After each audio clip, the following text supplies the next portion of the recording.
development of Bharat's small modular reactor. And 3, research and development of newer technologies for nuclear energy. The R&D funding announced in the interim budget will be made available for this sector also. Advanced ultra supercritical thermal power plants. The development of indigenous technology for advanced ultra supercritical thermal power plants with much higher efficiency has been completed.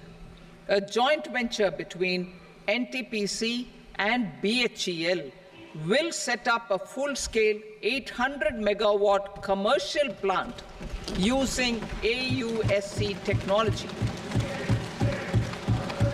The government will provide the required fiscal support. Moving forward, development of indigenous capacity for the production of high-grade steel and other advanced metallurgy materials for these plants will result in strong spin-off benefits for the economy.